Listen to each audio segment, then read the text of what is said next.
کہ ہم نے فرض پڑھ لیے مسجد میں اور رات کو اکٹھی ساری سنتیں پڑھ لی. یہ دکانداروں والا کام ہے. بالکل یہ بالکل نہیں ہوگا، کیونکہ نفل کی کوئی قضا نہیں ہے اور یہ آپ نے قضا کر دی. صرف حضور نے فجر کی سنتوں کی تو قضا کری اور ایک وطروں کی، لیکن اور کوئی قضا حضور نے نہیں کری کسی بھی نماز کی. اگر کوئی سنتیں نکل گئیں پھر وہ نکل گئیں. اب یہ جو ہمارے یہاں رواج ہے نا 4 سنتیں ظہر کی پہلے جو ہیں یہ بعد میں پڑھنے کھڑے ہو جائیں، کوئی بالکل کوئی قبولیت نہیں ہے ان کی اس طرح سے. جو جس چیز کا وقت ہے نبی نے ہمیشہ پہلے پڑھی. اگر نبی بعد میں پڑھتے تو ہم بھی پڑھ دیتے. کہیں کوئی روایت دکھا دو مجھے کہ حضور نے بعد میں پڑھی ہوں یا قضا کی ہوئی، تو بالکل یہ تو قضا ہو جائیں گے. آپ پڑھ ہی نہیں سکتے. پھر جو آپ نے فرض پڑھ لی وہ قبول ہوگا انشاءاللہ. کیا ہم اللہ سے اپنے اعمال کے واسطے سے دعا کر سکتے ہیں؟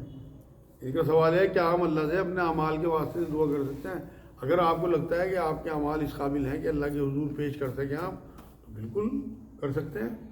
مگر کون سا ایسا ہے مجھے بڑے سے بڑا دکھا تو یار جو یہ کہہ دے کہ ہاں میں نے اللہ کے شان کے حساب سے سجدے کرے، میں نے اللہ کی شان کے حساب سے صدقہ کرا، میں نے اللہ کی شان کے حساب سے فلاں کام کرا، فلاں نیکی کری. ویسے اگر جنہیں یقین ہوتا ہے نا اور ان کا اخلاص واقعی اس پائے گا ہو تو وہ بالکل کر سکتے ہیں. ایک واقعہ آپ کو میں سناؤں. حضور نے پچھلی قوموں میں ایک واقعہ بیان کیا صحابہ کرام کے سامنے. ایک بار کچھ لوگ سفر پہ تھے اور ایک غار میں انہوں نے پناہ لی. ایک بہت بڑا پتھر جو ہے وہ غار کے منہ پہ آگے لگ گیا. شاید آپ لوگوں نے سنا ہو یہ واقعہ. اور 3 لوگ وہ تھے، وہ تینوں اس میں بند ہو گئے. اب جب کوئی راستہ ہی نکل رہا تھا، کوئی سوراخ ہی نہیں تھا کہ کس طرح سے باہر نکل سکے، تو انہوں نے پھر اپنی نیکیوں کا واسطہ اللہ کو دیا تھا. ایک نے تو یہ کہا کہ میری اپنی چچیزاد بہن پہ نظر تھی اور وہ مانتی نہیں تھی میری بات، میں اس سے بدکاری کرنا چاہتا تھا. اس سے جب اس کے ہاں قید پڑا اور وہ میرے پاس آئی تو میں نے اسے شرط پہ پیسے دیے کہ تو رات کو میرے پاس آئی، اور وہ آ گئی. اس ٹائم اس نے مجھے کہا کہ دیکھ میں تیری مجبوری کو آ گئی، اپنی مجبوری کو تیرے پاس، لیکن تو ٹھیک نہیں کر رہا. اس ٹائم میرا دل اللہ نے ایسا بدلا اور میں نے اسے چھوڑ دیا اور وہ پیسے ہی معاف کر دیے. حالانکہ مجھے اس سے بہت محبت تھی اور میری زندگی کا سب سے بڑا سرمایہ تھا کہ وہ میرے پاس آ گئی، لیکن میں نے اسے اللہ کے واسطے معاف کر دیا. اللہ تجھے پتہ ہے میرے دل کی یاد کیا تھی، میں نے تیری وجہ سے معاف کرا. اگر میری وہ جو میرا عمل تھا وہ تیرے یہاں مقبول ہو گیا تو اس پتھر کو اٹھایا، تو تھوڑا سا پتھر ہٹ گیا. اسی طرح دوسرے نے یہ بات بتائی کہ میں دودھ دودھتا تھا لیکن پہلے میں اپنے ماں باپ کا خیال کرتا تھا، بعد میں بچوں کو دیتا تھا. ایک دن میرے ماں باپ سو گئے، شام کا دودھ پیے بنا میں نے اپنے بچوں کو نہیں دیا بلکہ صبح کو اپنے ماں باپ کے اٹھنے کا انتظار کرا اور شام کا جو دودھ ہے پہلے انہیں پلایا پھر بچوں کو. اگر تجھے میرا عمل پسند ہے کہ میں نے اپنے ماں باپ کو اپنے بچوں کے ساتھ سمجھا تو پتھر ہٹا دے. تو اور تھوڑا سا ہٹ گیا لیکن نکل نہیں پا رہے تھے. پھر تیسرے نے، میں نے ایک بار مزدوری کرائی تھی مزدور سے اور وہ اپنے پیسے لیے بنا چلا گیا تھا. جو اس کے پیسے تھے میں نے اس سے کہیں لگا دیے، بکری وکری خرید لی تو اس سے وہ اتنی برکت ہوئی کہ بکریوں کو پورا ریوڑ ہو گیا اور جانور خرید لیے. پھر بہت سالوں بعد وہ میرے پاس آیا تو میں نے سارا کچھ کہ بھائی میری مزدوری دے، اسے میں نے سارا کچھ اس کے حوالے کرا. وہ تیار ہی نہیں تھا ماننے کو کہ بھائی ہو ہی نہیں سکتا اتنا سارا مال میرا ہو، نہ تیرا ہی ہے، تیرے پیسوں سے میں نے شروع کرا. اگر تجھے میرا عمل پسند آ گیا اللہ تو ہٹا دے. وہ پتھر ہٹ گیا تھا. تو اپنے نیک اعمال کا اللہ کو واسطہ دیا ان لوگوں نے، لیکن ان کی نیتیں بہت درست تھیں. انہیں یاد آ گئے وہ اپنے عمل کے، ہم نے صرف اللہ کے لیے وہ کرے تھے. اگر آپ نے واقعی کوئی عمل اللہ کے لیے ایسا کرا ہو بالکل آپ بھی واسطہ دو. اللہ تو بہت نقطہ نواز ہے، آپ کی کوئی ادا اسے پسند آ جا کر دے گا کام. میں نے تو ایک واقعہ پڑھا تھا، ایک شرابی تھا وہ اپنے نشے میں دودھ چلا جا رہا تھا. نالی کے کنارے پہ ایک پتھر وہ کے پاس میں وہ پڑا تھا ایک ٹکڑا پردہ، اس پہ اللہ لکھا ہوا تھا. بول رہے یار یہ تو نالی میں چلا جائے گا. اٹھا کے اسے چوما اور جیب میں رکھ لیا. صبح کو تو بہت بزرگوں کے خواب میں بات آئی یہ جنتی ہے. لوگ اس کے پیچھے لگے کہ تیرا عمل بتا، کہ مجھے تو دھیان نہیں، یہ عمل تو ہے میرا. تو آپ دیکھو کیا ذرا سا عمل تھا کہ پچھلے سب گناہ اللہ نے معاف کر کے اسے جنتی ڈکلیئر کر دیا. بس یہ آج کے لیے اتنا ہی کافی ہے. ہاں خدا غربت میں جلدی قریب آتا ہے یا بادشاہی میں بھی جلدی سے آ جاتا ہے؟ ان کا سوال یہ ہے خدا غربت میں زیادہ قریب آتا ہے یا بادشاہی میں بھی قریب آ جاتا ہے؟ اصل میں تو جو حدیثیں ہیں، جو نبی کا طریقہ ہے وہ تو غربت کا ہی ہے. نبی کی ایک دعا سنا دوں میں آپ کو. حضور یہ کہتے تھے کہ کہ اللہ مجھے مسکینوں میں زندہ رکھ، مسکینوں میں میری موت ہو اور مسکینوں میں میرا حشر ہو۔ اور نبی نے یہ بھی فرمایا کہ جو غریب صحابی ہیں وہ امیر صحابہ سے 500 سال پہلے جنت میں چلے جائیں گے، اور یہ والے سال نہیں ہیں، وہ 50,000 ہزار کا 50,000 ہزار دن کا ایک سال ہوگا، یہ لکھا ہوا ہے روایتوں میں۔ دوسری بات یہ ہے کہ ان دو حدیثوں سے لگتا ہے، لیکن اللہ ایسا نہیں ہے کہ بادشاہوں کو نہیں ملتا۔ جن لوگوں نے اپنے دل کو دنیا میں نہیں لگایا، اللہ کو لگائے رکھا، اور مال و دولت سے اور ان پلازوں سے اور ان محلوں سے ان کا دل نہیں لگا، اللہ ان کے دل میں بھی آ گیا۔ اس کی تو مثال ہے، بہت سارے ایسے مطلب نبی ہوئے جو بہت امیر تھے، اور صحابہ بہت ہوئے تو اللہ کے بہت قریب تھے۔ یہ حضرت عثمان غنی اپنے مال کی وجہ سے تو اللہ کے قریب ہو گئے تھے بہت زیادہ۔ حضور نے تو یہاں تک کہہ دیا تھا ایک بار کہ جو بھی کچھ کرے عثمان، اس سے پوچھ گچھ نہیں ہوگی، اور اس نے مجھے سب سے زیادہ دین کو سب سے زیادہ جو تقویت ملی ہے وہ حضرت عثمان رضی اللہ تعالیٰ عنہ کے مال سے ملی۔ اور یہ تک کہا نبی نے ایک بار تو حضور کے منہ سے یہ بات نکلی کہ جب ان کی بیٹی کا انتقال ہوا نا، عثمان رضی اللہ تعالیٰ عنہ کے جو اس میں تھی نکاح میں، اور کوئی بیٹی باقی نہیں تھی، کہ میرے اگر پے در پہ سینکڑوں بیٹی بھی ہوتی تو میں اس کے نکاح میں دیتا عثمان نے۔ تو یہ تو اپنی کیفیت کے اوپر ہے کہ اگر آپ کے دل میں اللہ ہے اور آپ کو مال و دولت سے کوئی مطلب نہیں ہے تو انشاءاللہ آپ کی قربت۔ لیکن زیادہ آسان وہی ہے جو میں آپ کو بتا رہا کہ جو نبی کا طریقہ ہے کہ پورے ریوڑ پورے مال آئے اور سب بانٹ دیے۔ غربت میں زیادہ ہے اللہ کی قربت۔ وما علینا الا البلاغ۔ اللہم صلی اللہ علیہ سیدنا محمد وعلی آل سیدنا محمد۔ اے اللہ تو ہمارے گناہوں کو معاف فرما، اے اللہ تو رحمت فرما، اے اللہ تو فضل فرما، اے اللہ ہمارا بیٹھنا قبول فرما۔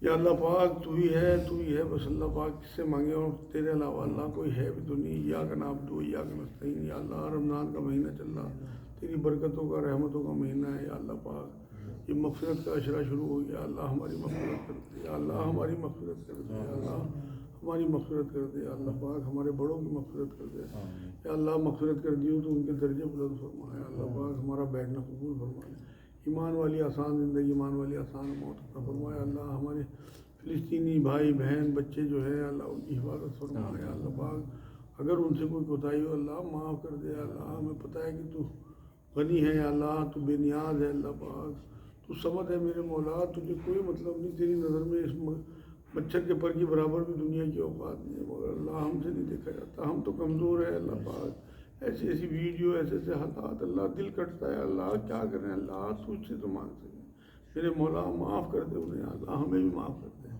یا اللہ پاک اپنا بیٹھنا قبول فرمائے۔ سبحان ربک رب العزت عما یصفون وسلام علی المرسلین والحمد للہ۔